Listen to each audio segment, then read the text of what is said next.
Assalamualaikum warahmatullahi wabarakatuh. Alhamdulillah, wassalatu wassalamu ala rasulillah. Segala puji dan puja kehadirat Allah subhanahu wa ta'ala, juga salawat dan taslim kepada Nabi besar Muhammad sallallahu alaihi wa ala alihi wa sahbihi wasallam. Saudaraku seiman, waktu terus berlalu. Di pembukaan sebelum masuk ke bab yang akan kita bahas, jika kamu berdosa maka ulangilah taubatmu. Saya ingin berbagi terlebih dahulu. Renungi teman-teman sekalian. Terlalu banyak sekali lagi orang-orang sebelum kita. Laki-laki, perempuan, anak-anak, orang tua yang sudah wafat. Sesehat apapun badan mereka, setinggi apapun prestasi dunia mereka telah kejar, dan semua yang berhubungan dengan masalah target-target yang biasa dijadikan sebagai target utama setiap orang di muka bumi ini, mereka sudah coba raih, mengejar dan raih, tapi mereka meninggal dunia teman-teman sekalian. Saya bukan menakut-nakuti, tetapi saya dan Anda semua juga akan menjadi mayit.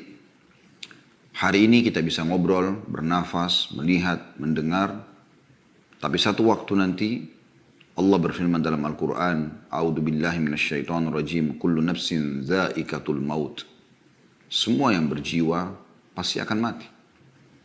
Orang-orang yang lebih baik daripada kita, para nabi-nabi, di ujungnya atau puncaknya adalah Nabi Muhammad sallallahu alaihi wa ala alihi wa sahbihi wasallam juga wafat. Sampai pada saat beliau wafat, sebagian sahabat masih syok dan seperti tidak percaya apa yang sedang terjadi. Tapi Abu Bakar radhiyallahu anhu tampil pada saat itu. Lalu mengatakan, Man kana ya'budu Muhammadan fa inna Muhammadan qad mat. Wa man kana ya'budu Allah fa inna Allah hayyun la yamut. Siapa yang menyembah Muhammad, Muhammad telah mati. Dan siapa yang menyembah Allah, Allah hidup dan tidak akan pernah mati. Kalau manusia terbaik, pemimpin anak Adam, Nabi Muhammad SAW pun wafat, maka saya sama Anda lebih pantas untuk melalui itu. Allah berfirman tentang nabinya, innaka mayyitun wa innahum mayyitun. Kau pasti akan menjadi mayyit, hai Muhammad, akan mati, dan mereka semua juga pasti akan mati. Kita akan mati teman-teman sekalian. Dan pada saat kita meninggal dunia, kita akan diminta pertanggungjawaban terhadap waktu, rezeki yang sudah Allah berikan selama di dunia. Kemana kita habiskan umur kita, waktu-waktu kita, harta yang telah Allah titipkan, pasangan hidup, keturunan. Orang mukmin sangat cerdas. Dia tahu pada saat dia berstatus suami, maka dia akan coba memaksimalkan tugas dia sebagai suami yang telah Allah bebankan, memberikan nafkah, pendidikan, perlindungan kepada istri dan juga anak-anaknya sampai ajal datang. Yang dia jadikan target adalah ridha Tuhannya Allah Subhanahu wa taala yang akan membalas terhadap apa yang dia lakukan. Pada saat seorang menjadi istri, maka dia mukminah. Tentunya kita bicara sosok mukminah, dan kita berharap wanita-wanita yang mengikuti acara kita ini juga termasuk dalamnya. Pada saat menjadi seorang istri, target dia adalah bagaimana mendapatkan ridho Tuhannya, bagaimana dia melayani suaminya, mentaatinya, izin kalau mau keluar, memenuhi kebutuhannya, menjaga amanah rumah dan anak-anaknya, hanya sampai ajal datang. Dan ajal pasti datang. Orang tua juga pada anak begitu. Dia bertugas sebagai orang tua, memberikan pendidikan yang terbaik dan menjadikan anak-anaknya sebagai amal jariah buat dia sampai ajal datang. Sosok anak juga seperti itu. Dia bertugas sebagai anak sampai ajal dia datang. Bagaimana dia menjadi anak yang patuh, yang bakti, memenuhi kebutuhan orang tuanya. Begitu juga yang lainnya. Pimpinan perusahaan, pimpinan negara, masyarakat terhadap pemimpinnya, sahabat terhadap sahabatnya, tetangga terhadap tetangganya. Semua itu teman-teman, semasa ajal belum datang. Maksimalkan dengan kebaikan-kebaikan. Karena Allah mengekalkan dalam Al-Quran dan tidak akan pernah salah. وَمَنْ يَعْمَلْ مِثْقَالَ ذَرَّةٍ خَيْرًا يَرَهُ. Siapa yang berbuat seperti biji sawi dari kebaikan, pasti dia akan lihat dan dia akan terima balasannya. Wa may ya'mal mithqala dzarratin syarran yarah. Dan siapa yang berbuat seperti biji sawi dari keburukan, dia pasti akan diperlihatkan dan diminta pertanggungjawabannya. Penyesalan selalu terakhir, teman-teman sekalian. Dan jangan Anda tiba di penghujung itu baru ada menyesal. Para ulama mengatakan bahwasanya fenomena yang sedang terjadi, misal orang bisa merasakan suka dukanya kehidupan, terutama dukanya misalnya sakit, gangguan orang, ya. Apa saja yang mungkin Anda pernah alami selama hidup Anda. Anda lagi jalan ke seleo, Anda flu, Anda demam, ada orang utang tidak bayar, ada gangguan orang yang menggunjing, yang memfitnah. Semua orang kena.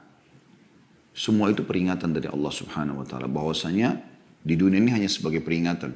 Di akhirat akan ada siksaan yang abadi, yang sangat menyakitkan. Penyesalan pada saat itu tidak berguna lagi.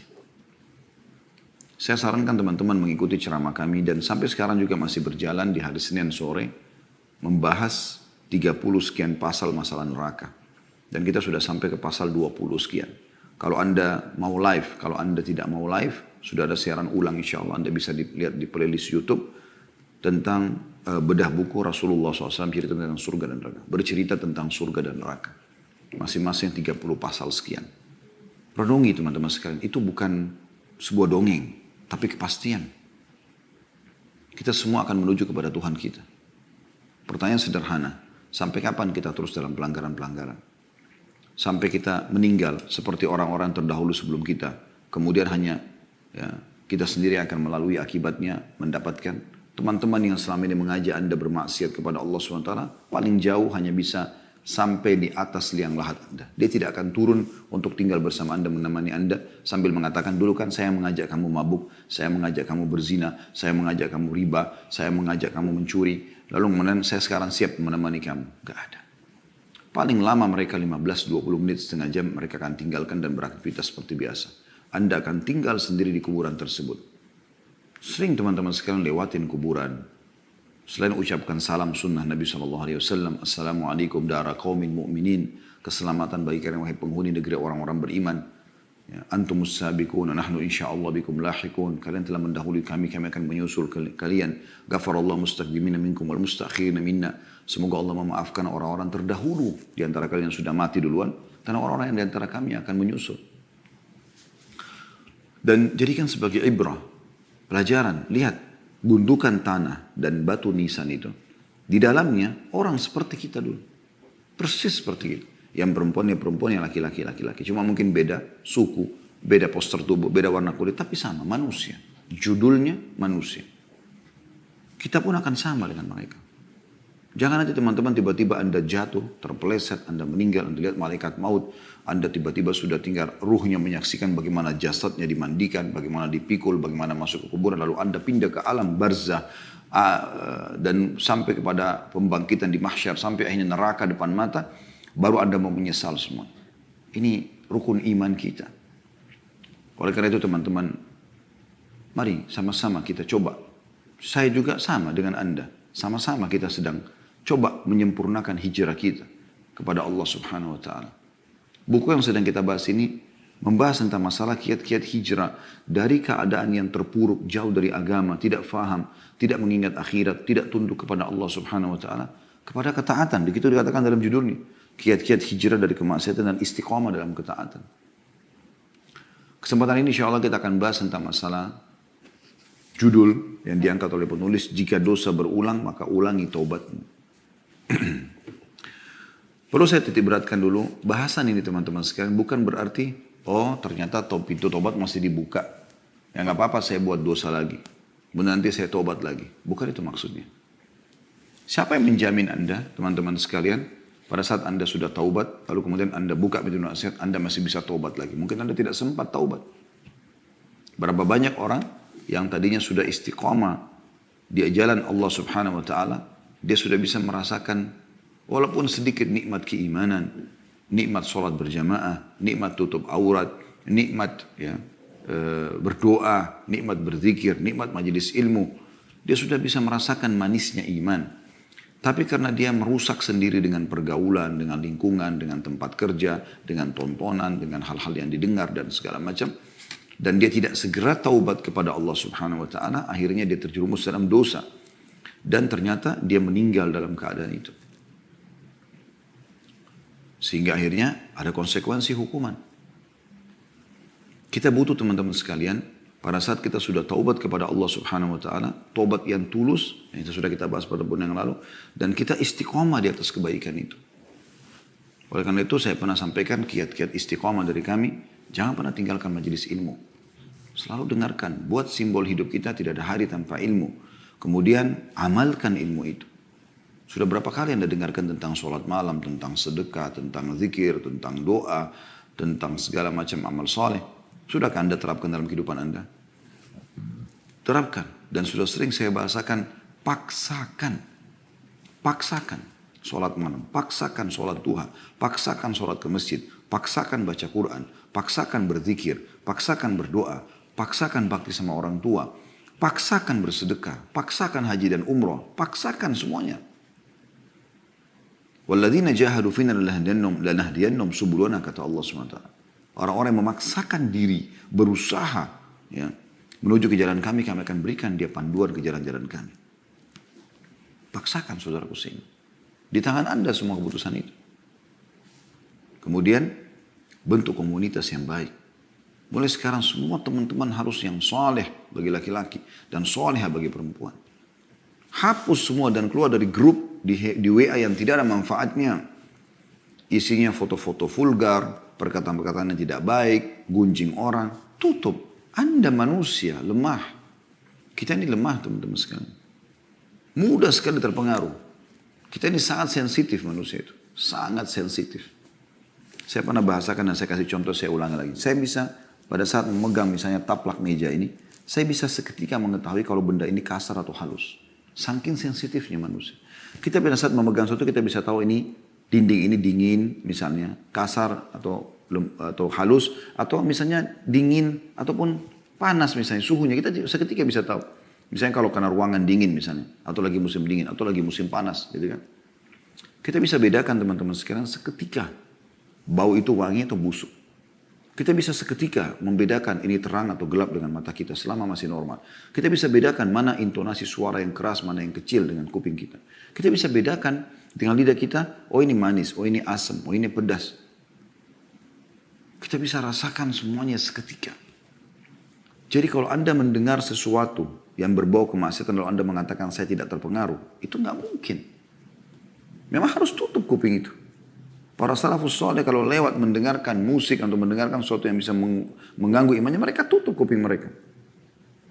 Segera selamatkan diri.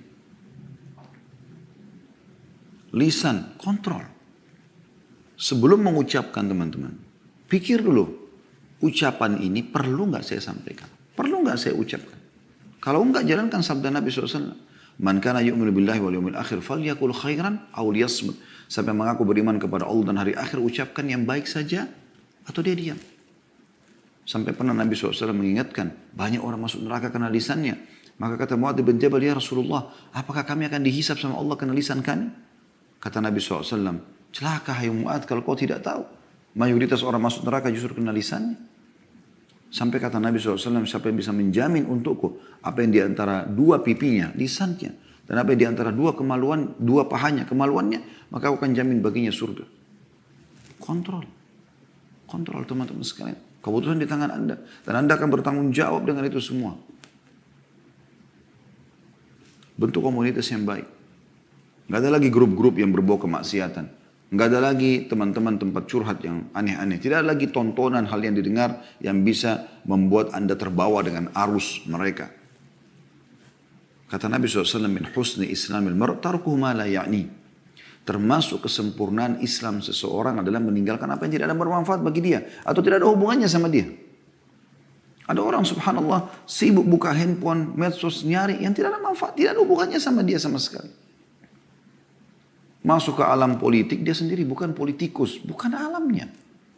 Atau masuk membahas tentang masalah rumah tangga orang lain, artis fulan yang cerai, ini, itu, segala macam. Semua informasi terkumpul. Kenapa Anda tidak lebih baik maksimalkan memori Anda itu untuk hafal Quran, untuk hafal hadis, isi dengan amal-amal saleh. Minimal ya dicatatkan pahala walaupun itu sunnah, bukan sebuah kewajiban. Daripada nanti buku amal kita terisi dengan hal-hal yang kosong, mengkhayal, tidak ada gunanya. Tidak ada gunanya teman-teman sekalian. Menyesal loh terakhir itu, ingat itu. Akan menjadi penyesalan. Semoga Allah selamatkan kita. Bahasan kita teman-teman sekalian adalah, kalau seandainya ada orang lakukan taubat nasuha, dia maksiat lalu dia taubat nasuha. Dengan syarat yang sudah kita sampaikan, Imam Nawawi rahimahullah mengatakan 3 syarat, meninggalkan dosa itu seketika, menyesali dan berjanji sama Allah tidak akan mengulanginya. Akan diterima taubatnya. Tapi berjalan waktu, ternyata dia mengulangi lagi dosa. Dengan tidak ada maksud dari awal pada saat dia taubat. Ya. Misal setelah 5 tahun, 10 tahun kemudian dia terjerumus lagi dengan perzinahannya, atau dengan ghibah atau apa saja. Karena lemahnya iman pada saat itu. Apa yang harus dilakukan? Taubat lagi. Tapi ingat ya, bukan taubat ini direkayasa. Artinya gini, dari awal waktu dia taubat pertama, dia tinggalkan dosa. Baiklah, zina berhenti. Sesali, tapi dia belum berjanji, belum bertekad. Kalau ada kesempatan satu waktu, saya juga gampang taubat. Berarti taubat awal sudah tidak diterima sama Allah SWT. Ini betul-betul murni, dia tidak mau, dia menyesal, dia tekad benar-benar bulat.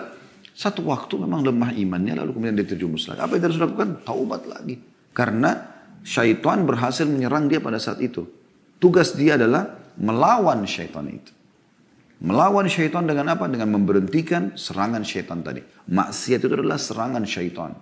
Ibarat Anda kalau sedang ada godaan untuk berbuat dosa, misal mendengar yang haram, melihat yang haram, tangan menjamah yang haram, kemaluan melakukan yang haram, kaki melangkah yang haram. Ini sebenarnya Anda sedang diserang sama syaitan.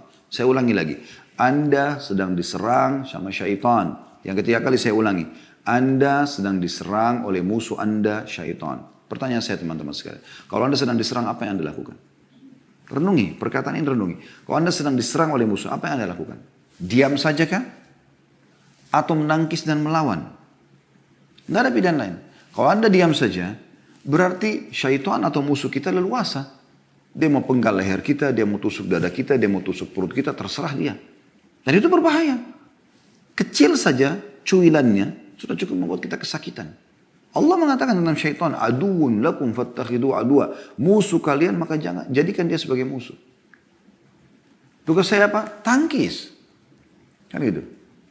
Kalaupun kita sudah menangkisnya, misalnya ada bisikan untuk berzina atau untuk ini dan untuk itu, lalu kita tangkis, enggak, saya enggak mau. Terus aja itu.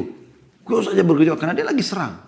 Nah, caranya gimana supaya kita malah ya membuat dia jadi enggak bisa menyerang lagi kita? Kita harus kuat sekali bentengnya. Bentengnya adalah keimanan. Jadi beda teman-teman sekalian kalau benteng Anda itu cuman kalau kita ibaratkan rumah seperti pagar dari kayu yang rapuh. Ular datang ya, dan ular ini mau masuk menyerang Anda. Maka dia dengan leluasa mematok kayu itu mungkin bisa merusaknya gitu. Tapi kalau Anda punya pagar atau tembok beton, ular ini biar matok nggak bisa apa-apa, patah malah giginya. Karena kuatnya. Nah kekuatannya teman-teman adalah ilmu. Amalkan ilmu itu. Selalu ya berdoa, berzikir. Itu ada senjata-senjata Anda. Kapan ada serangan langsung Anda bisa tepis. Bahkan Anda bisa menyerang kembali. Kalau kita serang dia, serangan itu adalah dengan senjata-senjata Anda. Kita berzikir isti'adah. Kita bertaubat kepada Allah SWT. Ini semua senjata-senjata yang luas. Dan senjata yang paling luar biasa menghanguskan, membumi-hanguskan syaitan itu adalah taubat. Karena kapan dia menyerang, kita langsung tangkis dengan taubat itu. Astaghfirullah wa atubu ilaih. Saya nggak akan lakukan. Maka dia akan kalah secara otomatis. Sampai pernah dinukil dalam sebuah riwayat. Iblis berkata, saya akan terus menyesatkan hamba-hambamu ya Allah. Dari turunan Adam. Kata Allah SWT, saya akan terus memaafkan mereka selama mereka beristighfar dan bertaubat. Iblis juga berkata, dinukil dari Ibnul Qayyim rahimahullah, beliau mengatakan, Iblis berkata, aku membinasakan anak Adam dengan dosa dan pelanggaran, dan dia membinasakanku dengan istighfar dan la ilaha illallah. Jadi kita sebenarnya bisa kita menyiksa syaitan, melawan dia, mengalahkan dia dengan amal-amal saleh.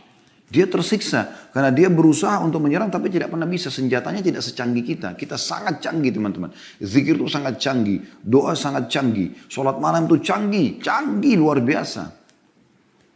Iblis ibaratnya cuma pakai pisau dapur. Anda ini pakai nuklir. Apa yang bisa dilakukan? Buat aja itu. Ya. Tidak apa-apa zina. Tidak usah zikir. Tidur aja masih malam. Masih panjang malam. Anda kan bisa tolak. Tidak, saya nggak mau. Anda bangun. Terus setan buat apa? Menjelma depan Anda, mencekik Anda, memaksa? Nggak bisa. Dia lemah. Kata Allah SWT, inna kaida syaitani kana dha'ifa. Dia sangat lemah. Anda punya banyak perangkat-perangkat mutakhir yang Allah SWT sudah siapkan. Ayo teman-teman, lawan dia sampai hanya batas ajal datang. Saya akan bacakan apa dikatakan oleh penulis di sini di halaman 53. Judulnya jika dosa berulang, maka ulangilah taubatmu. Ulangi bertaubat. Ada kalanya seorang pemuda jatuh dalam dosa, lalu dia menyesal, bertaubat dan menjauhi dosa tersebut. Kemudian dia melakukan dosa kembali, lalu dia bertaubat dan demikian seterusnya. Kemudian saat itu dia bertanya-tanya, apakah saya boleh bertaubat setelah itu? Syaitan memang sengaja bersandar pada kelemahan tersebut untuk meyakinkannya supaya tidak bertaubat dan bahwa dia bukan orang yang bersungguh-sungguh. Jadi kalau orang sudah buat dosa lalu bertobat. Jarang waktu lama, lalu dia buat dosa lagi. Nah di sini syaitan berusaha dia tidak taubat. Kenapa? Karena kalau dia taubat, berarti kan dimaafkan lagi sama Allah SWT. Dia kayak menyerang syaitan itu. Syaitan tidak mau. Kalau dia sudah berhasil lukai tubuh kita, dia nggak mau teman-teman sekalian, ya sudah selesai. Enggak, dia akan coba berusaha mematikan kita. Ya, berusaha terjerumus dalam dosa-dosa. Dari zina yang kedua, zina yang ketiga, zina yang keempat. Seakan-akan kita tidak usah bertobat. Atau tidak diterima taubatnya karena terlanjur mengulangi dosa. Ini semua waswas syaitan. Justru pada saat itu yang paling Anda butuhkan adalah taubat. Ulang lagi, taubat lagi. Kata beliau, tetapi jika dia berpikir dalam hati dengan sungguh-sungguh, dia akan mengatakan dosa yang pertama telah berlalu dan aku telah bertaubat darinya. Sedangkan ini adalah dosa yang lain dan aku harus bertaubat darinya. Lebih baik aku meninggal dalam keadaan bertaubat daripada aku mati dalam keadaan tetap melakukan dosa. Dalam sunnah nabawiyah, maksudnya dalam hadis Nabi SAW, ada riwayat yang menegaskan makna di atas. Dalam As-Sahihain, riwayat Bukhari Muslim, dari hadis Abu Hurairah radhiyallahu anhu disebutkan bahwa Rasulullah sallallahu alaihi wasallam bersabda, inna abdan asaba dhanban wa rubbama qala adhnaba dhanban faqala rabbi adhnabtu wa rubbama qala asabtu faghfir li faqala rabbuhu a'alima abdi anna lahu rabban yakfiru adh-dhanb wa ya'khudhu bihi ghafartu li abdi thumma makatha ma syaa Allah thumma asaba dhanban aw adhnaba dhanban faqala rabbi adhnabtu aw asabtu akhar faghfir li faqala a'alima abdi anna lahu rabban yakfiru adh-dhanb wa ya'khudhu bihi ghafartu li abdi thumma makatha ma syaa Allah thumma adhnaba dhanban wa rubbama qala asaba dhanban فقال ربي أصبت أو قال أذنبت آخر فاغفر لي فقال علم عبدي أن له ربا يغفر الذنب ويأخذ به غفرت لعبدي ثلاثا فليعمل ما شاء. Sesungguhnya seorang hamba melakukan dosa kata Nabi SAW. Atau beliau bersabda berbuat dosa. Lalu dia berkata, wahai Tuhanku, aku telah berbuat dosa. Maksudnya dia menyesali. Atau kata Nabi SAW, dia mengatakan, aku melakukan dosa, maka ampunilah aku. Tuhannya berfirman, apakah hambaku ini tahu bahwa dia mempunyai Tuhan yang mengampuni dosa dan menghukum karenanya, karena perbuatan dosa tersebut? Maka Allah mengatakan, aku telah mengampuni hambaku ini. Karena dia tahu dia punya Tuhan yang akan memaafkannya. Kemudian dia tinggal selama yang Allah kehendaki. Maksudnya berjalan umurnya beberapa tahun, beberapa waktu. Kemudian dia melakukan dosa lagi atau berbuat dosa lagi. Maka dia berkata lagi, wahai Tuhanku, aku telah berbuat dosa atau melakukan dosa lagi, maka ampunilah. Tuhannya berfirman, apakah hambaku mengetahui bahwa dia mengetahui Tuhan yang mengampuni dosa dan menghukum karenanya? Tanda tanya. Maka Allah mengatakan, aku telah mengampuni dosaku atau telah mengampuni hambaku ini. Kemudian dia pun tinggal selama yang Allah kehendaki, berjalan lagi sekian tahun umurnya. Kemudian dia berbuat dosa lagi. Atau beliau SAW mengatakan melakukan dosa kembali. Maka ia berkata, wahai Tuhanku, aku telah melakukan dosa. Dan beliau bersabda, berbuat dosa. Atau berbuat dosa. Maka ampunilah aku. Tuhannya pun berfirman, apakah hambaku mengetahui bahwa dia mempunyai Tuhan yang mengampuni dosa dan menghukum karenanya? Aku telah mengampuni dosaku, aku telah mengampuni hambaku 3 kali. Maka lakukanlah apa yang dia kehendaki. Hadis ini riwayat Bukhari nomor 7507, Muslim 2758. Itu yang dimaksud di sini adalah bahwasanya dia setelah itu boleh beramal soleh. Tidak ada masalah, yang penting dia sudah taubat. Ya. Bukan di sini maknanya, maka dia boleh melakukan apa yang dia kehendaki, maksudnya berbuat dosa sesukanya. Bukan. Berarti sekarang silakan lagi beramal soleh, karena tobat-tobat yang dia ajukan sudah dimaafkan oleh Allah Subhanahu Wa Taala. Dalam riwayat lain dari Uqbah bin Amir radhiyallahu anhu bahwa seorang pria datang kepada Nabi sallallahu alaihi wasallam seraya mengatakan, "Ya Rasulullah, ahaduna yudhnib?" Faqala yuktabu alaihi. Qala thumma yastaghfiru minhu wa yatub. Qala yukfaru lahu wa yutabu alaihi. Qala fayaudu fayudhnib. Qala yuktabu alaihi. Qala thumma yastaghfiru minhu wa yatub. Qala yukfaru lahu wa yutabu alaihi. Qala fayaudu fayudhnib. Qala yuktabu alaihi wa la yamallu Allahu hatta tamallu. Wahai Rasulullah, salah seorang dari kami melakukan dosa. Beliau bersabda, dicatat dosanya. Karena pelanggaran dia. Orang itu mengatakan lagi, kemudian dia beristighfar dan bertobat darinya. Maka kata Nabi SAW, dia diampuni dan diterima taubatnya. Orang itu berkata lagi, lalu dia kembali melakukan dosa setelah beberapa waktu. Maka kata Nabi SAW, dicatat dosa. Lalu dia mengatakan, kemudian dia beristighfar dan bertobat. Ini yang kedua kali. Maka kata Nabi SAW, dia diampuni dan diterima taubatnya. Orang itu mengatakan, lalu dia kembali lagi dan melakukan dosa. Kata Nabi SAW, dicatat dosa. Dan ingatlah, Allah tidak bosan sampai kalian bosan. Hadis ini diriwayatkan oleh Al-Hakim di jilid 4, halaman 285. Jadi ini teman-teman sekalian, hadis ini menjelaskan bagaimana seorang hamba selama dia mau kembali kepada Tuhannya, maka Allah akan terima dia. Dan cara yang terbaik pada saat seorang terjerumus dalam dosa, bertobat. Tidak ada solusi lain.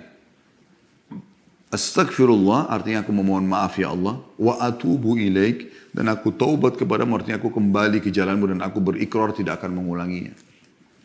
Tidak ada solusi lain. Dan dengan itu Allah akan maafkan kesalahannya, dan secara otomatis semua fasilitas akan kembali dia bisa nikmati. Ibnu Abi Dunya dengan sanadnya meriwayatkan dari Ali radhiyallahu anhu, dia mengatakan sebaik-baiknya adalah setiap orang yang diuji dalam kurun dengan dosa lalu bertaubat. Ditanyakan, jika dia mengulanginya lagi, maka dia menjawab, dia beristighfar kepada Allah dan bertaubat. Ditanyakan, jika dia kembali berbuat dosa, maka dia menjawab, dia beristighfar kepada Allah dan bertaubat. Ditanya, sampai kapan? Kata beliau, sampai syaitan berputus asa. Karena syaitan tadi harapannya adalah kalau kita berbuat dosa, kita merasa terkucilkan, kita merasa Allah tidak akan terima, bersangka buruk dengan Allah, lalu kemudian kita terus terjerumus dalam dosa. Dia berharap kita celaka dan bersama dari neraka. Oleh karena itu, yang terbaik adalah taubat. Lalu teman-teman sekalian, saya kembali mengingatkan, poin yang sedang kita bahas ini bukan berarti menggampang-gampangkan, oh kalau gitu buat dosa aja nggak apa-apa nanti taubat lagi. Itu berarti dari awal dia memang meremehkan masalah ini.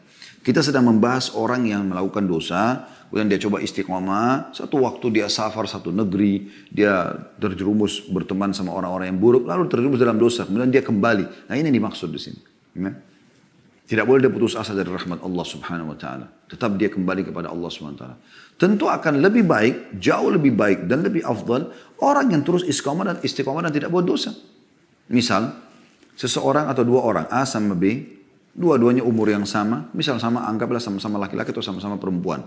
Berjalan mereka, dua orang bersahabat ini. Tadi yang sama-sama bermaksiat, sama-sama pemabuk, sama-sama narkotika, sama-sama pezina, sama-sama pemain ini dan itu, apalah, judi dan seterusnya. Lalu mereka taubat nasuha. Hijrahlah mereka ini. Sebagaimana sekarang tidak asing, Masya Allah, di beberapa komunitas ikhwah dan akhwat kita, yang dulunya masa lalunya kelam, mereka sekarang sudah hijrah. Baik. Berjalan waktu. Setelah berjalan waktu, si A terjerumus lagi dalam kedosa setelah 2-3 tahun. Terjerumus lagi dalam dosa-dosa yang dia lakukan walaupun tidak semua diulangi sama dia. Tapi si B tetap istiqomah. Ya. Misal tahun ketiga. Tahun keempat, si A taubat nasuha, lagi kembali. Lalu kembali istiqomah bersama si B. Kira-kira mana yang lebih baik di sini? Yang lebih baik tetap si B. Ya kan? Karena di waktu yang si A berbuat dosa, walaupun dia taubat Allah maafkan, di detik-detik yang dia pakai dosa, si B sedang melakukan ketaatan. Iya kan? Misal si B lagi sholat malam, si A lagi di karaoke. Walaupun nanti si A ini taubat nasuha, tapi tetap detik-detik itu kosong dari amal soleh. Si B telah mengisi dengan amal soleh. Kan begitu. Jadi kalau kita tanya mana yang lebih baik, ya tentu yang sudah taubat sekali lalu dia istiqomah. Dan itu dicontohkan oleh para sahabat ridwanullahi alaihim.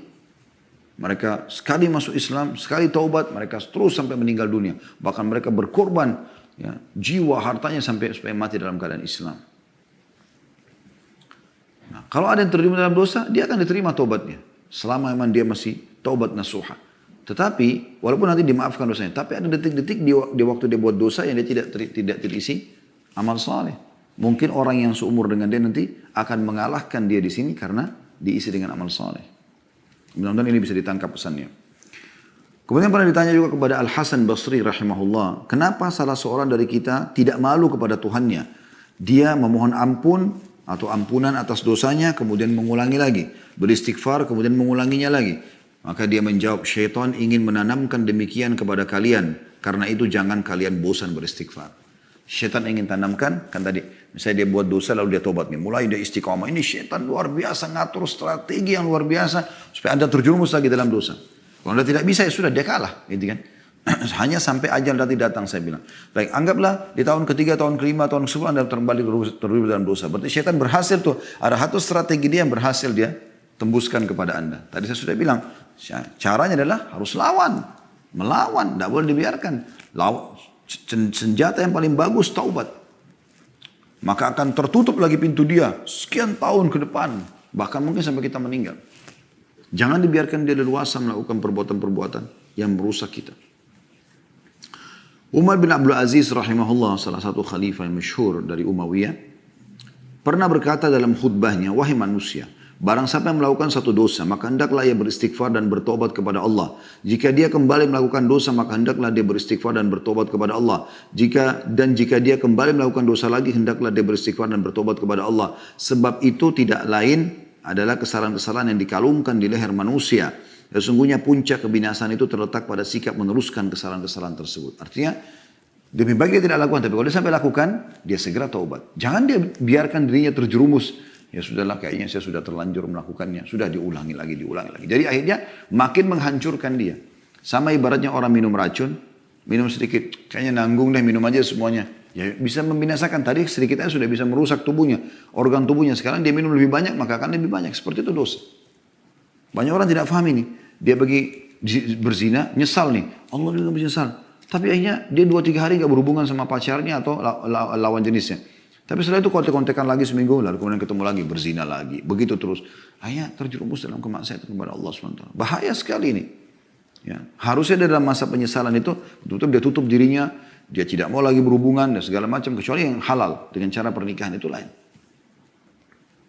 Kalau enggak ditutup sama dia. Nah kalau tidak berarti dia akan dalam kebinasaan.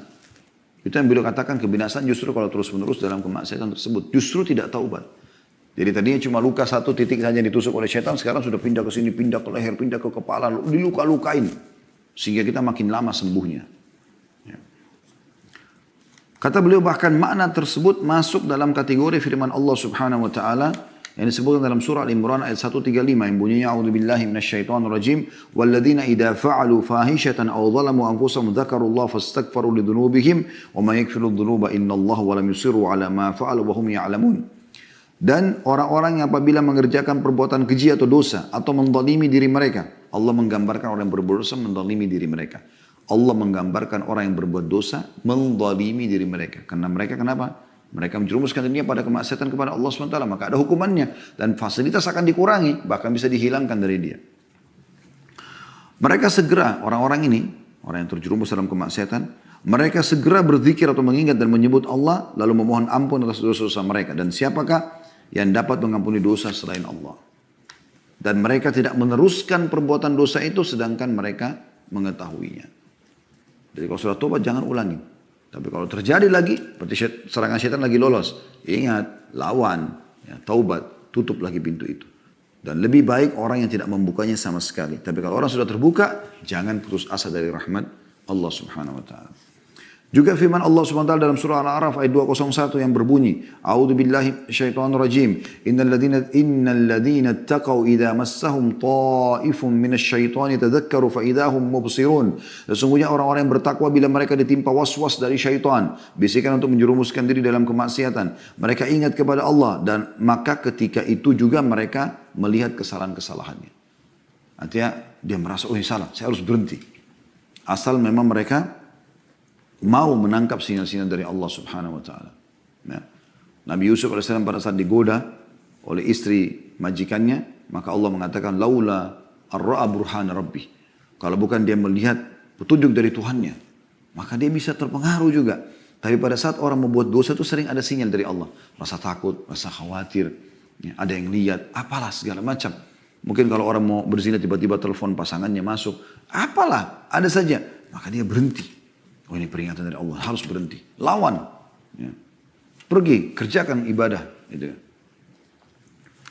Kemudian dalam surah Al-Baqarah 195 juga berbunyi, Allah berfirman, A'udzubillahi minasyaitonir rajim, wala tulku biaidikum ila tahluka. Saya ulangi, wala tulku biaidikum ila tahluka. Dan jangan kalian menjatuhkan diri kalian ke dalam kebinasaan. Kemaksiatan adalah kebinasaan. An-Nu'man ibn Bashir radhiyallahu anhu, sahabat Nabi yang mulia, mengomentari berkata, idza adnaba ahadukum fala yulqiyanna bi yadihi ila tahluka wa la yaqulanna la taubata li walakin liyastaghfirillaha wal yatub ilai fa innallaha ghafurur rahim. Jika salah seorang dari kalian melakukan dosa, maka janganlah sekali-kali dia menjatuhkan dirinya ke dalam kebinasaan. Jangan dia ulangi lagi, jangan dia ikutin bisikan syaitan, ya. Dan jangan pula sekali-kali mengatakan tidak ada taubat bagiku. Akan tetapi hendaklah dia beristighfar dan bertobat kepada Allah. Sungguhnya Allah Maha Pengampun lagi Maha Penyayang. Diriwayatkan oleh Al-Baihaqi dalam Syu'abil Iman di nomor 7092. Juga dari sahabat yang mulia Al-Bara' ibn Azib radhiyallahu anhu, beliau berkata, wa qala lahu rajul, ya Aba Umarah, wa la tulku bi aydikum ila tahluka, ahuwa ar-rajulu yalqa al-aduwa fayuqatilu hatta yuqtal? Qala la, walakin huwa ar-rajulu yuznibu adh-dhanb fayaqulu la yaghfirullahu li. Bahwa ada seorang laki-laki bertanya kepadanya, kepada Al-Bara' ibn Azib radhiyallahu anhu, julukannya beliau Abu Umarah. Wahai Abu Umarah, apa makna firman Allah Subhanahu wa taala, dan janganlah kalian menjatuhkan diri kalian dalam kebinasaan, surah Al-Baqarah ayat 195. Apakah maknanya adalah seseorang bertemu musuh lalu berperang sehingga dia terbunuh? Kan di sini kalau udah terlihat ya, wala tulku biaidikum ila tahluka. Jangan kalian membinasakan diri kalian. Apakah maknanya ini adalah masuk medan perang bawa pedang lalu hadapi musuh sehingga kita terbunuh? Maka kata beliau, bukan.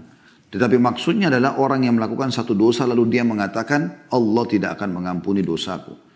Ya, diambil dari Al-Baihaqi juga dalam Syu'abil Iman di nomor 7093. Juga firman Allah SWT, فَإِنَّهُ كَانَ لِلْأَوَّابِينَ غَفُورًا. Sesungguhnya Allah Maha Pengampun bagi orang-orang yang taubat. Surah Al-Isra ayat 25. Artinya Allah SWT akan menerima taubat. Tidak ada kata-kata putus asa. Yang penting kita mau memperbaiki. Sa'id bin Musayyab rahimahullah, ini salah satu ulama tabi'in, berkomentar, huwa alladhi yudhnibu thumma yatub, thumma yudhnibu thumma yatub, thumma yudhnibu thumma yatub. Yang dimaksud dengan tadi firman Allah Subhanahu wa taala dalam surah Isra ayat 25, فَإِنَّهُ كَانَ لِلْأَوَّابِينَ غَفُورًا, dan sungguhnya dia Allah Maha Pengampun bagi orang-orang yang bertaubat. Kata beliau adalah Sa'id bin Musayyib rahimahullah, yaitu orang yang berbuat dosa kemudian bertaubat, berbuat dosa lagi kemudian bertaubat, berbuat dosa lagi kemudian bertaubat. Diambil dari sama Al-Baihaqi dalam Syu'abil Iman nomornya 7095. Juga diriwayatkan oleh Ibnu Jarir di jilid 15 halaman 69. Atha ibn Yasar rahimahullah, salah satu juga tokoh tabi'in yang masyhur, berkata tentang ayat tersebut, Al-Isra ayat 25 tadi ya, bahwasanya Allah mengampuni bagi orang-orang yang taubat atau Maha Pengampun terhadap orang yang bertaubat. Beliau mengatakan, yuznibul abda thumma yatubu fayatubu Allah alaihi, thumma yuznibu fayatubu Allah alaihi, thumma yuznibu thalitha fa in taba Allah alaihi taubatan la tumha. Seorang hamba melakukan dosa kemudian bertaubat, lalu Allah menerima taubatnya. Kemudian dia bertaubat dia berbuat dosa lagi, lantas bertobat, lalu Allah menerima taubatnya yang kedua kali. Kemudian dia melakukan dosa untuk yang ketiga kalinya. Jika dia bertobat, maka Allah menerima taubatnya dengan taubat yang tak terhapuskan. Ya. Diriwayatkan oleh Ibnu Jarir, jilid 15 halaman 71. Artinya, seringnya taubat ini nanti akan membuat akhirnya Allah betul-betul menyelamatkan dia sehingga tidak terjerumus lagi dalam dosa. Juga dari Wahab bin Jarir, rahimahullah, beliau berkata dari ayahnya, dia menuturkan, Kuntu jalisan 'inda al-Hasan, idh ja'ahu rajulun faqala ya Aba Sa'id, ma taqulu fil 'abdi yudhnibu dhanban thumma yatub. Qala lam yazdad bi taubatihi min Allah illa dunuwa. Qala thumma 'ada fi dhanbihi thumma tab. Qala lam yazdad bi taubatihi illa sharafan 'inda Allah. Thumma dhakara hadithan anhu sallallahu alaihi wasallam thumma qara innal ladzina ittaqaw idza massahum ta'ifun minasy syaitani tadhakkaru fa idza hum mubsirun. Kata beliau, kami pernah duduk di sisi Al-Hasan, maksudnya Hasan Basri rahimahullah. Tiba-tiba seorang pria datang kepadanya dan mengatakan, wahai Abu Sa'id. Abu Sa'id julukannya Hasan Basri. Apa yang anda katakan mengenai hamba yang melakukan satu dosa kemudian bertaubat? Al-Hasan Basri berkata, tidaklah perbuatan itu, atau tidaklah dia bertambah dengan taubatnya melainkan semakin dekat dengan Allah. Dia buat dosa lalu dia taubat, berarti dia dekatkan diri kepada Allah. Ya. Lalu ditanya lagi, kemudian dia melakukan dosa lagi, lantas bertaubat. Maka kata Hasan Basri rahimahullah, tidaklah dia bertambah dengan taubatnya, melainkan semakin mulia di sisi Allah. Yang ternyata dia tahu Tuhannya ada. Dia minta taubat lagi. Dia minta diselamatkan dari syaitan, karena dia sekarang sedang diserang dengan kembali kepada Allah. Kemudian dia menyebutkan sebuah hadis dari Rasulullah SAW, lalu membaca firman Allah Subhanahu Wa Taala dalam surah Al-A'raf ayat 201. Yang artinya sungguhnya orang-orang yang bertakwa, bila mereka ditimpa was-was dari syaitan, mereka ingat kepada Allah dan ketika itu juga mereka melihat kesalahan-kesalahannya. Ya. Jadi teman-teman sekalian, kesimpulannya adalah bagaimana seseorang jangan pernah putus asa dari rahmat Allah Subhanahu Wa Taala. Tentu dia berusaha istiqamah, tidak terjerumus lagi dengan dosa yang sama. Tapi kalau terjerumus dengan dosa yang sama atau dosa yang lain, jangan pernah berhenti untuk taubat. Minta keselamatan dari Allah Subhanahu Wa Taala dari serangan syaitan tadi. Kalau tidak, maka anda akan makin jauh dan akhirnya anda akan binasa. Ya, rugi dunia dan rugi juga akhirat.